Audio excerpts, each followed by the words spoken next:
Hello friends, welcome again to our channel the learner of literature. आज की इस class में हम सर थॉमस व्याट के बारे में पढ़ेंगे। इसमें क्या है, जो जो इम्पोर्टेंट फैक्ट्स हैं, जो भी आपका यूपी टीजीटी या फिर पीजीटी और D triple S B, BPSC और एलटी ग्रेड एग्जाम के पॉइंट ऑफ व्यू से इम्पोर्टेंट हैं। तो आज के इस वीडियो में हम क्या करेंगे, सर थॉमस व्याट से रिलेटेड जो भी पॉइंट्स हैं वो सारे के सारे पॉइंट्स डिस्कस कर लेंगे। तो चलिए आइए स्टार्ट करते हैं। सबसे पहले तो यहाँ पर आप यही पॉइंट देख लीजिए कि जो सर थॉमस व्याट हैं उनका जो बर्थ है वो क्या हुआ है था 1503, यानी 1503 में ये जन्म हुआ इनका और 1542 में इनकी डेथ हो जाती है। तो चलिए आगे देखते हैं। अपनी पहली स्लाइड जो है यहाँ पर क्या है, देखिए सबसे पहले है कि he was born a 16th century poet and English ambassador in the reign of Henry VIII। मतलब he was a 16th century poet, 16th century के poet थे and English ambassador, और वो एक English ambassador थे in the reign of Henry VIII। जो king Henry 8 हैं उनमें जो है वो एम्बेसडर थे।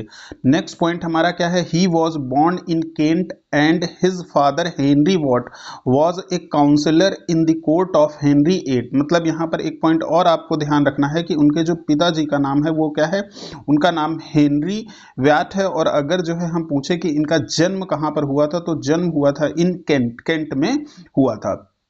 अब जो सबसे इंपॉर्टेंट पॉइंट है वो क्या है कि he introduced Petrarchan sonnet in English.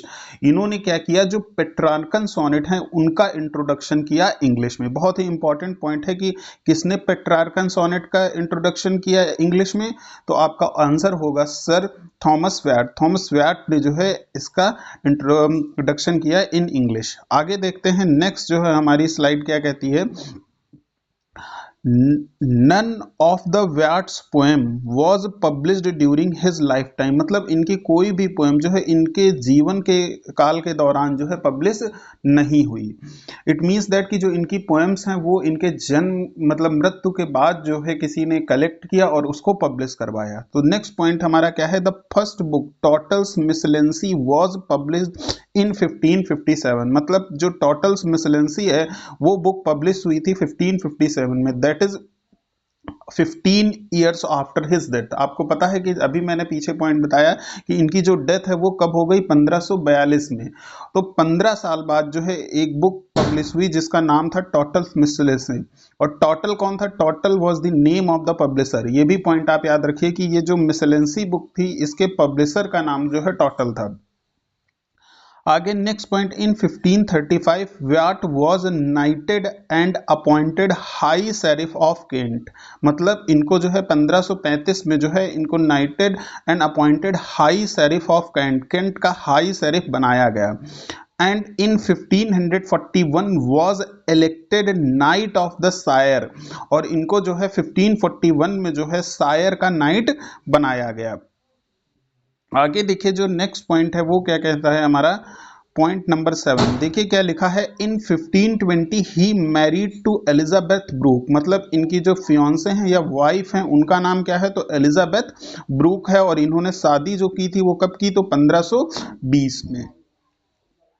Next देखिए, Tottel's miscellany was named after its printer Richard Tottel. अभी पीछे भी मैंने आपको बताया। देन देखिए नेक्स्ट वही चीज आ गई कि जो टोटल्स मिसलेंसी है was named after its printer.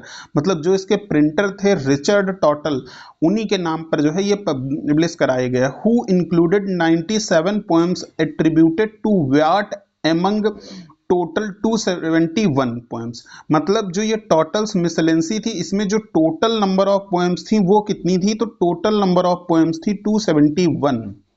और 271 में जो 97 पोएम्स थी वो सर थॉमस व्याट की थी। अब आगे देखते हैं यहाँ पर क्या है, Tottel's miscellany is also called song and sonnet. मतलब जो इसका एक तरह से जो दूसरा नाम है वो क्या है, सॉन्ग्स एंड सोनेट।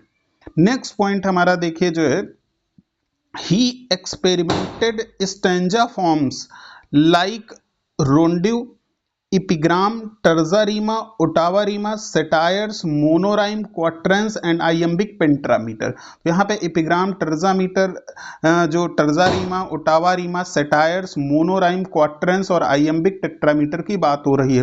रोंडिव क्या होता है? ये भी एक तरह की एक टाइप ऑफ पोएम होती है। क्या है? This is a type of poem. ये एक तरह की पोएम होती है, यूजुअली जो है 13 लाइन से कम होती है। आगे देखते हैं हम जो है, नेक्स्ट पॉइंट हमारा क्या है, देखिए, C.S. Lewis called him the father of drab age. C.S. Lewis ने जो है इनको जो है ये नाम दिया था कि the father of drab age. तो ये पॉइंट याद रखिए कि अगर आपसे पूछा जाए कि father of the drab age किसे कहा जाता है, तो your answer will be sir Thomas Wyatt. Next, in 1536, Wyatt was imprisoned in the Tower of the London for allegedly committing adultery with Anne Boleyn, the wife of Henry VIII। मतलब देखिए यहाँ पर कितना इंपॉर्टेंट पॉइंट है कि इन 1536 में VAT को जो है जेल दी गई और इनको जो है कहाँ पर रखा गया था? टावर ऑफ लंदन, क्योंकि इनके ऊपर जो एलिगेशंस लगे थे कि he has committed adultery with Anne Boleyn. जो एन बॉयलिन है वो कौन है? Wife of Henry VIII। Henry VIII की वाइफ के साथ एडल्ट्री के चार्जेस इनके ऊपर लगाए गए और जो है इनको 1536 में जो है इम्प्रिजनमेंट मतलब जो है जेल दी गई। आगे देखिए, नेक्स्ट पॉइंट हमारा क्या है, point number 12, he started Wyatt rebellion against the marriage of Mary I and Philip II। जो मैरी I और फिलिप II के खिलाफ इन्होंने एक रेबेलियन स्टार्ट किया और इस रेबेलियन को नाम दिया गया VAT rebellion against the marriage. मतलब ये जो है अपोज कर रहे थे मैरी I और फिलिप II की जो मैरिज थी उसका जो है ये खुल करके विरोध कर रहे थे। Next point, he was died of illness इन 1542। मतलब जो है इनकी जो है डेथ हो जाती है कब? 1542 में, ड्यू टू द इलनेस, बीमारी की वजह से। आगे देखते हैं हम यहाँ पर, नेक्स्ट हमारा जो पॉइंट नंबर है 14 क्या है? The structure of Wyatt's sonnet और Petrarchan sonnet is octave and sestet. अभी पीछे की स्लाइड्स में हमने देखा कि जो सर थॉमस व्याट थे उन्होंने क्या किया था कि पेट्रार्कन सोनेट की जो है इंट्रोडक्शन किया था।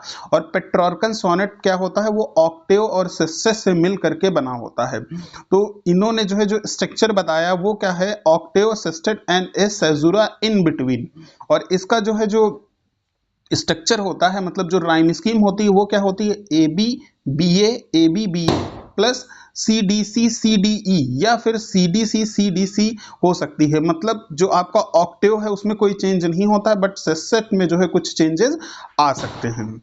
नेक्स्ट पॉइंट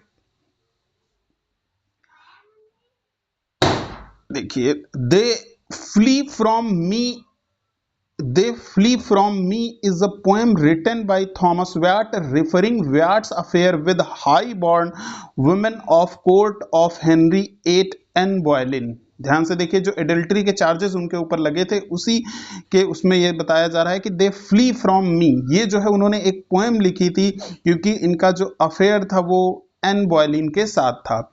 और सबसे इंपॉर्टेंट यहाँ पर ये पॉइंट जरूर आप याद रखिए, opening line of the poem is, क्या है पोएम की opening line? They flee from me that sometime did me seek with naked foot stalking in my chamber.